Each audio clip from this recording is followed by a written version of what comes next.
എല്ലാവർക്കും നമസ്കാരം. നമ്മൾ കഴിഞ്ഞ ക്ലാസ്സുകളിലായിട്ട് ഗ്രാവിറ്റേഷണൽ ഫോഴ്സ്, ഗുരുത്വാകർഷണബലം വിശദമായിട്ട് കണ്ടു.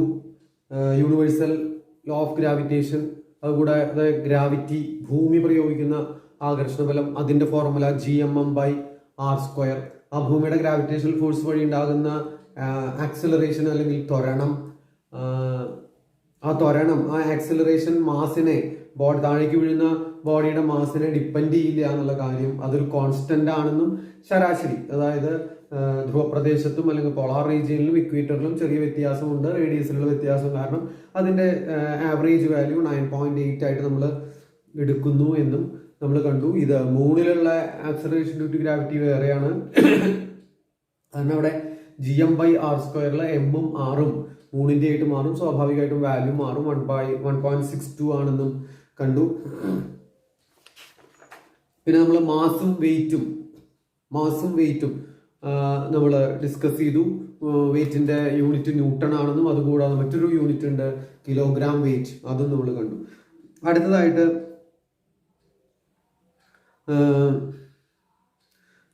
പേജ് 74 ഒരു problem. If a body of mass 42 kilogram is suspended from a spring balance, what will be the force exerted on the spring balance?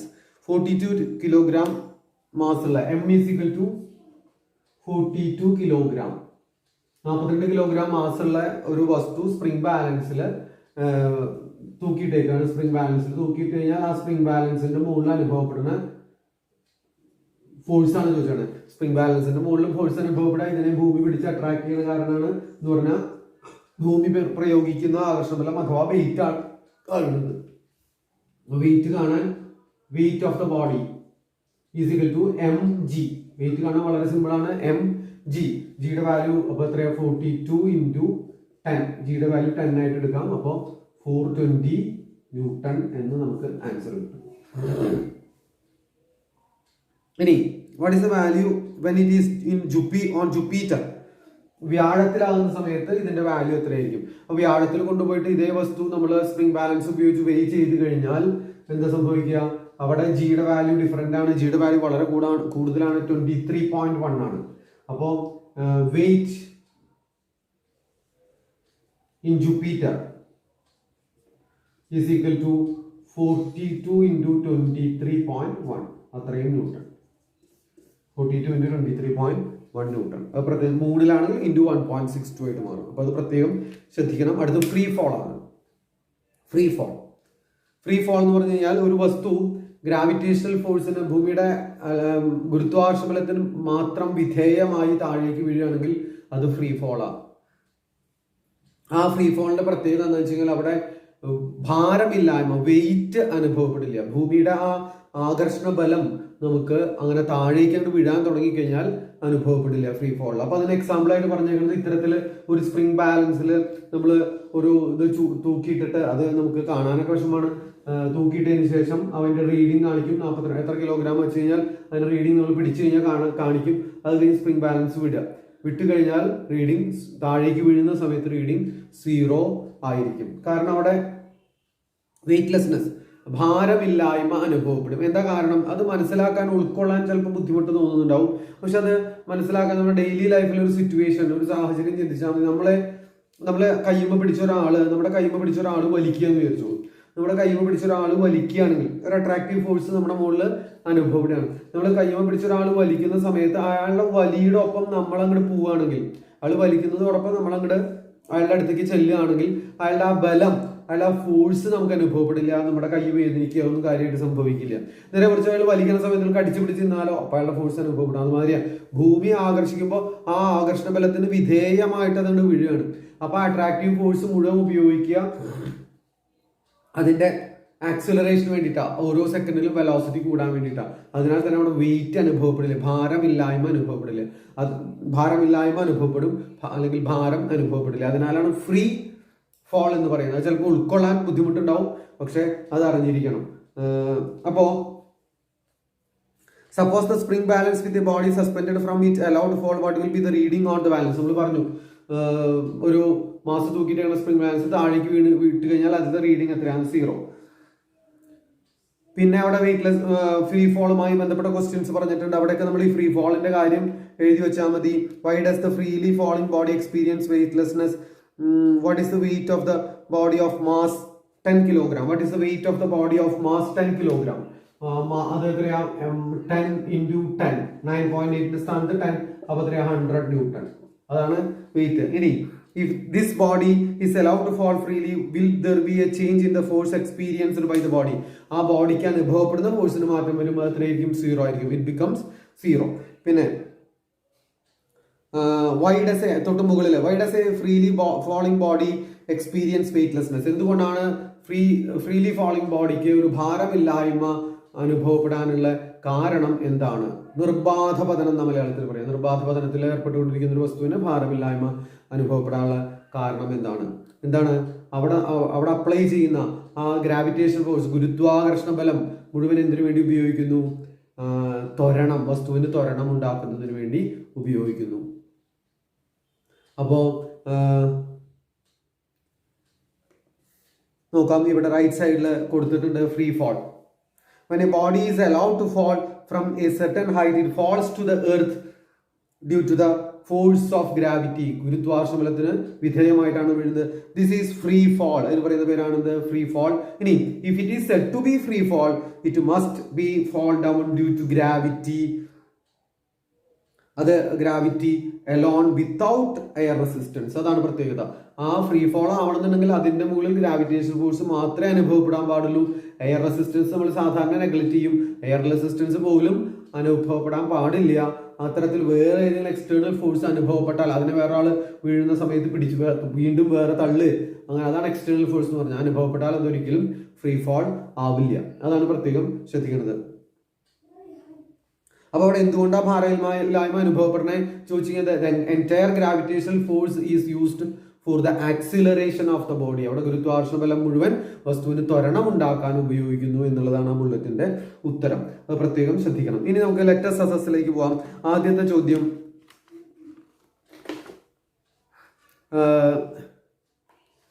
if the distance between two bodies that attract each other is trebled. അകലം 3 ഇരട്ടിയാക്കി. D, വസ്തു തമ്മിലുള്ള അകലം ആദ്യം D ആയിരുന്നു, 3D ആക്കി. അത് നമ്മൾ പറഞ്ഞിട്ട് അകലത്തിന്റെ കാര്യം ശ്രദ്ധിക്കണം. ഡി സ്ക്വയർ ആണ് ഇക്വേഷനിൽ, gm1m2 ബൈ ഡി സ്ക്വയർ ആണ്. അപ്പൊ ഇപ്പോഴും വർഗമായിട്ടാണ്, സ്ക്വയർ ആയിട്ട് മാറുക. അപ്പൊ അകലം കൂട്ടുകയാണ് ചെയ്തത്. അകലം കൂട്ടിക്കഴിഞ്ഞാൽ എന്ത് സംഭവിക്കും? അകലം കൂടിക്കഴിഞ്ഞാൽ അട്രാക്റ്റീവ് ഗ്രാവിറ്റേഷൻ കുറയും. അപ്പോ എന്താ 1/9, 3 ആണ്, അപ്പൊ 1/9 ആയിട്ട് മാറും. 4 ടൈംസ് ആയാൽ 1/16 ആവും, ഓർക്കണം. 5 ടൈംസ് ആയാൽ 1/25 ആവും. ഇനി കുറച്ചാൽ 1/5 ആക്കിയാൽ, ഡിസ്റ്റൻസ് ആദ്യം ഉണ്ടായിരുന്ന 5-1 കുറച്ചാൽ, ഇവിടെ 3 ഇരട്ടിയൊക്കെ ചെയ്ത് ഇത് 5-1 കുറച്ചാൽ ഗ്രാവിറ്റേഷൻ ഫോഴ്സ് കൂടണം. എത്ര കൂടണം? 25 ടൈംസ് ആവും. അപ്പൊ ഇവിടെ ഉത്തരം 1/9 ആണ്. ഇനി a body the mass and weight of which were already determined at the equator. ഇക്വേറ്ററിൽ ഭാരവും മാസും അളന്ന ഒരു body is now allowed at the pole. പോളിൽ കൊണ്ടുവച്ചു. In this context choose the correct statement. Mass does not change, weight is maximum. അപ്പോൾ പോളില് അളന്നതാണ്, ഇക്വേറ്ററിൽ അളന്നതാണ്, പോളിൽ കൊണ്ടുവച്ചു. അപ്പോൾ പോളിൽ കൊണ്ടുവച്ചു കഴിഞ്ഞാൽ എവിടെയായിരിക്കും വെയിറ്റ് കൂടുതൽ? വെയിറ്റ് കൂടുതൽ സ്വാഭാവികമായിട്ടും പോളിലായിരിക്കും. ഗ്രാവിറ്റേഷൻ ഫോഴ്സ് കൂടിയ ദിക്കിലായിരിക്കും. ഭൂമിയുടെ ഷേപ്പ് കാരണം ആറിന്റെ വാല്യൂ മാറും. സ്വാഭാവികമായിട്ട് നമ്മൾ പറഞ്ഞതാണ് പോളിലായിരിക്കും വെയിറ്റ് കൂടുതൽ. അപ്പോൾ മാസിനൊരു മാറ്റമില്ല. കിലോഗ്രാമുള്ള മാസ് ഭൂമിയുടെ എവിടെ കൊണ്ടുപോയി വെച്ച് തൂക്കിയാലും ഒരേ അളവ് തന്നെയാണ്. അപ്പൊ ചിലപ്പോൾ മറ്റോണം ചോദിക്കും, 5 കിലോഗ്രാം മാസുള്ള ഒരു വസ്തുവിനെ സാധാരണ കോമൺ ബാലൻസ് ഉപയോഗിച്ച് കോമൺ ബാലൻസ് എന്ന് പറഞ്ഞാൽ സാധാരണ ഇങ്ങനത്തെ ബാലൻസ്, ഈ കോമൺ ബാലൻസ് ഉപയോഗിച്ച് ചന്ദ്രനിൽ കൊണ്ടുപോയി തൂക്കി.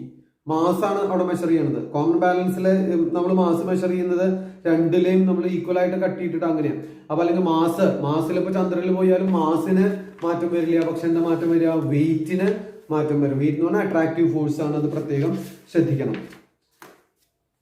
അപ്പോ ഇവിടെ ഉത്തരം എന്താ പറയാ? Mass does not change, weight is maximum. ഇനി mass of the earth is 6 into 10⁻24 kilogram and that of the moon, mass of the earth. അപ്പൊ എപ്പോഴും ഇവിടെ ശ്രദ്ധിക്കുക, പോളില് പോളില് വെയിറ്റ് കൂടുതലായിരിക്കും, ഇക്വേറ്ററിലായിരിക്കും കുറവ്, സെന്ററിൽ വെയിറ്റ് 0. ഇത് ഗ്രാവിറ്റേഷണൽ ഫോഴ്സ് ആയാലും ഇങ്ങനെ acceleration due to gravity. Acceleration due to gravity പോളിൽ കൂടുതൽ ത്വരണം, ഗുരുത്വാകർഷണം മൂലമുള്ള ത്വരണവും പോളിൽ കൂടുതലായിരിക്കും, ഇക്വേറ്ററിൽ കുറവ്, സെന്ററിൽ ഭൂമിയുടെ കേന്ദ്രത്തില് 0. കാരണം അവിടെ അട്രാക്റ്റീവ് ഫോഴ്സ് 0ആണ്. അത് നമ്മൾ ആ ക്ലാസ്സിൽ തന്നെ പറഞ്ഞിട്ടുണ്ട്. Mass of the earth is 6 into 10 raised to 4 kilogram and that of the moon is our mass of earth തന്നിട്ടുണ്ട് m1 മാസ് എർത്ത് ആയിട്ട് എടുത്തു കഴിഞ്ഞാൽ 6 into 10 raised to 24. then moon m2 is equal to 7.4 into 10 raised to 22. then the distance between the earth and 3.84 into 10 raised to 5 kilometer. Calculate the force of attraction of earth on moon and the gm1 m2 by d square. m1 തന്നിട്ടുണ്ട്, m2 തന്നിട്ടുണ്ട്, d square തന്നിട്ടുണ്ട്. ഏതാ d square? 10 raised to 3.84 into 10 raised to 5. നിങ്ങൾക്ക് ചെയ്യാവുന്നതാണ്. ജിയുടെ value apply ചെയ്ത് direct ആയിട്ടുള്ള ചോദ്യമാണ്. ഇനി what is meant by terms mass and weight? നമ്മൾ പറഞ്ഞു ഭാരം എന്ന് പറഞ്ഞാൽ ഭൂമി പ്രയോഗിക്കുന്ന അല്ലെങ്കിൽ ആകർഷണ ബലം. അതാണ് എന്ത്? ഭാരം. മാസ് എന്ന് പറഞ്ഞാലോ the quantity of matter in A body. ഒരു വസ്തുവിൽ അടങ്ങിയിരിക്കുന്ന ദ്രവ്യത്തിന്റെ അളവ്, അതാണ് എന്ത്? Mass. Are they vector or scalar quantities? അത് സദിശ അളവുകളാണോ അദിശ അളവുകളാണോ? മാസ് എന്ന് പറഞ്ഞാൽ അദിശ അളവാണ്, സ്കാലർ ക്വാണ്ടിറ്റി ആണ്. നമ്മൾ കടയിൽ പോയി കഴിഞ്ഞാൽ 2 കിലോഗ്രാം അരി തരൂ എന്നേ പറയുള്ളൂ, അല്ലാണ്ട് 2 കിലോഗ്രാം അരി കിഴക്കോട്ട് തരൂ പടിഞ്ഞാട്ട് തരൂ എന്നൊന്നും പറയാറില്ല. വെക്ടർ ക്വാണ്ടിറ്റീസിന്റെ പ്രത്യേകത അതിനെന്തുണ്ട്? ഡയറക്ഷൻ ഉണ്ട്, ദിശയുണ്ട്, അളവുണ്ട്, ദിശയുണ്ട്. പക്ഷെ വെയിറ്റ് എന്ന് പറഞ്ഞു കഴിഞ്ഞാൽ ഫോഴ്സ് ആണ്. ആ ഫോഴ്സ് ഒരു വെക്ടർ ക്വാണ്ടിറ്റിയാണ്. 8ാം ക്ലാസ്സിൽ നമ്മൾ കൃത്യമായിട്ട് പഠിക്കുന്നുണ്ട്. ഈ വർഷം പഠിക്കാനുള്ളതല്ല, 8ലാണ് സ്കാലറും വെക്ടറും സദിശവും അദിശവും പഠിക്കാനുള്ളത്. അപ്പൊ the mass of a body is 30 kilogram. What is the weight on earth? Weight on earth എന്ന് പറഞ്ഞാൽ 30 into g. വെയിറ്റ് എന്ന് പറഞ്ഞാൽ എപ്പോഴും mg. ഏറ്റവും എളുപ്പം അതാണ്. മറ്റും കാണാം gm1 m2 by d square. അപ്പോൾ m എന്നുള്ളത് m1 എന്നുള്ളത് gmm by r square. Capital M ഭൂമിയുടെ മാസും, സ്മോൾ ലെറ്റർ എം ഏത് വസ്തുവാണോ അതിന്റെ മാസും, r എന്ന് പറഞ്ഞാൽ ഭൂമിയുടെ റേഡിയസും ആയിട്ടും എടുക്കണം. ആ ഇക്വേഷൻ ഉപയോഗിച്ചും ചെയ്യാം, ജനറൽ ഫോർമുല ഉപയോഗിച്ചും ചെയ്യാം. കാരണം ഭൂമിയുടെ അട്രാക്ഷൻ മൂലം, ആകർഷണ ബലം മൂലം ഉണ്ടാകുന്ന ത്വരണം g ഒരു കോൺസ്റ്റന്റ് ആണ്, 9.8 ആണ്. അതിനെ പ്രോബ്ലം ചെയ്യാൻ വേണ്ടി നമ്മൾ എളുപ്പത്തിൽ 10 ആക്കി എടുക്കുന്നു. അപ്പോ ഇത് എളുപ്പമാണ്. 30 into 10 വളരെ സിമ്പിൾ ആണ്. 30 into 10. ഇനി what is the weight on the moon? അപ്പൊ ഇവിടെ എന്തുവാ? 9.8ന്റെ സ്ഥാനത്ത് weight on the moon 30 into 1.62 വരും. മൂണിന്റെ കേസിൽ 1.62. മൂണിന്റെ കേസിൽ 30 into 1.62 അതും ചെയ്യാം. ഇനി അപ്പൊ അത് ചെയ്തു വയ്ക്കുക. If a body of mass 40 kilogram m1 തന്നിട്ടുണ്ട്, is kept at a distance d തന്നിട്ടുണ്ട്. Again mass of the body 60 kilogram. 40 kilogram 60 kilogram മാസുള്ള വസ്തു, അവ തമ്മിലുള്ള അകലം 0.5. അത് അവയ്ക്കിടയിലുള്ള ഗ്രാവിറ്റേഷണൽ ഫോഴ്സ് കാണാൻ എങ്ങനെയാ? gm1 m2 by d square. അപ്പോൾ തന്നിരിക്കുന്ന വാല്യൂസ് പ്രോബ്ലം കിട്ടിക്കഴിഞ്ഞാൽ തന്നിരിക്കുന്ന വാല്യൂസ് എഴുതുക. m1 is equal to 40 kilogram, m2 is equal to 60 kilogram, d is equal to 0.5 meter. Then f is equal to g m1 m2 by d square is equal to ജിയുടെ value നമുക്കറിയാം 6.67. അതൊന്ന് പഠിക്കുന്നത് നല്ലതായിരിക്കും. പ്രോബ്ലത്തിൽ തരും എങ്കിലും 6.67 into 10 raised to minus 11. അപ്പോൾ g 6.67 into 10 raised to minus 11 into m1 40 into 60 by d square 0.5 square. 0.5 square അറിയണം. 5ന്റെ square 25. 2 decimal place നീക്കണം 0.25. ബാക്കി നിങ്ങൾക്ക് ചെയ്യാം. അടുത്തതും സിമ്പിൾ ആണ്.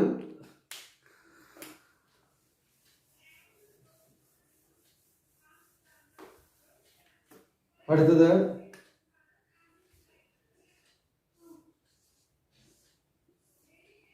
ഡിസ്റ്റൻസ് വന്നിട്ട് 10 metre, 30 kilogram, 20 kilogram A, 60 kilogram. ഇത് എ എന്നുള്ള ബോഡി, ഇത് ബി എന്നുള്ള ബോഡി, ഇത് സി എന്നുള്ള ബോഡി. Distance 20 metre, 15 metre. ഈ ഇവയ്ക്കിടയിലുള്ള അട്രാക്റ്റീവ് ഫോഴ്സ് കാണാൻ എളുപ്പമല്ലേ? എക്കും ബിക്കും ഇടയിലുള്ള അട്രാക്റ്റീവ് ഫോഴ്സ്. ഫസ്റ്റ് കേസ് എക്കും ബിക്കും ഇടയിലുള്ള അട്രാക്റ്റീവ് ഫോഴ്സ് കാണുന്നുണ്ടെങ്കിൽ F is equal to G M1 20 into 30 divided by 10 square. G M1 M2 by D square. 20 into 30 divided by D square 10 square. അപ്പോൾ എത്ര കിട്ടി? G into 20 10 square എന്ന് പറഞ്ഞാൽ 100. 20 by 5 6 G വെട്ടിപ്പോവും അറിയാലോ. 20 divided by 100 is equal to, അപ്പോൾ ഇവിടെ 5 വരും. 5നെ 30നെ 5 കൊണ്ട് ഹരിച്ചു കഴിഞ്ഞാൽ 6 കിട്ടും. G into 6 which is equal to 6G. എന്നിട്ട് വേണിച്ചാൽ വാല്യൂ അപ്ലൈ ചെയ്ത് മൾട്ടിപ്ലൈ ചെയ്ത് എഴുതാം. സമയം കിട്ടിച്ച് കഴിഞ്ഞാൽ പരീക്ഷയ്ക്ക് സമയം കിട്ടിച്ചു കഴിഞ്ഞാൽ അത് എഴുതണം, അല്ലാതെ 6G എന്ന് എഴുതാം. ഓക്കെ. സിമിലർലി ഇതുമാതിരി തന്നെ മറ്റുള്ള പ്രോബ്ലംസ് ചെയ്യാൻ പറ്റും. വാല്യൂസ് മാറ്റുക. ബിയും സിയും തമ്മിലാവുമ്പോൾ 30 60 എടുക്കണം. പിന്നെ ഏതാ സിയും എയും തമ്മിലാവുമ്പോൾ 16 20 എടുക്കണം. ഡിസ്റ്റൻസ് 28 എടുക്കണം. ഇവിടെ 15 ആയിട്ട് എടുക്കണം.